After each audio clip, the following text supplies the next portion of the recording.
ఇంతకుముందు ప్రెగ్నెన్సీలు వచ్చి అబార్షన్లు అయ్యి తర్వాత అసలు ప్రెగ్నెన్సీ రాని వాళ్ళకు కూడా మళ్ళీ క్రిములను తొలగించి ప్రెగ్నెన్సీ రప్పిస్తున్నాం, నిలబడేటట్టు చేస్తున్నాం.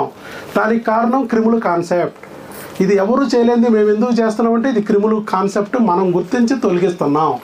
బయటంతా ఐవీఎఫ్లు చేసినా ఎందుకు ప్రెగ్నెన్సీ రాదంటే క్రిమి అక్కడ భూమిలోనే ఉన్నప్పుడు నువ్వు విత్తనాలు చేత్తో జల్లినా తింటది, విమానంలోంచి జల్లిన తింటది. ఐవీఎఫ్ అనే పేరుతో 3 లక్షలు ఖర్చు పెట్టి విమానంలో జల్లినా తింటది, భూమిలోనే పురుగుంది.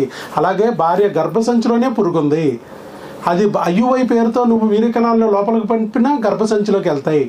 ఐవీఎఫ్ పేరుతో వీర్యకణాలను లోపలికి పంపించినా గర్భసంచిలోకి పంపించినా అక్కడ గర్భసంచిలోనే ఉండే పురుగు తినేస్తుంది. లేదు డోనార్ పేరుతో వేరే వీర్యకణాలని వేరే అండాలని తీసుకెళ్లి లోపల పెట్టినా పురుగు అక్కడే ఉంది. వీర్యకణాలని అండాలని తినే పురుగు తిని పడేస్తుంది. నీదైనా తింటది, కొనుక్కొచ్చిందైనా తింటది. కాబట్టి ఐయుఐలు ఫెయిల్యూర్, ఐవీఎఫ్లు ఫెయిల్యూర్, డోనార్లు ఫెయిల్యూర్. ఎందుకంటే ఇది క్రిమి తొలగినంత వరకు మీకు ఫలితాలు లేవు. రాదు బిడ్డ, వస్తే నిలబడదు బిడ్డ. పురుగు వీర్యకణాన్నే తినేసింది, అండాన్నే తినేసింది, విత్తనాన్నే తప్పల పుచ్చులు మార్చేసింది. ఇంకెక్కడ మొక్క లేదు. ఒకవేళ మొక్కని చెడాపేడా పట్టింది, పైరు నాశనం. అలాగే అబార్షన్. కాబట్టి మీరు అర్థం చేసుకోండి, ఇది ఒక డిఫరెంట్ కాన్సెప్ట్. మాకయిద్దా అందరికీ అయింది.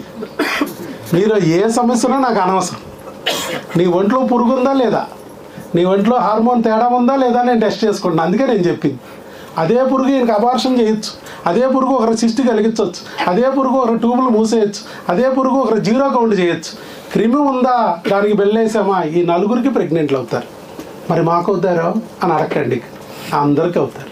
ఆ క్రిమి ఉంది అంటే దాన్ని గుర్తించి తొలగిస్తే చాలు.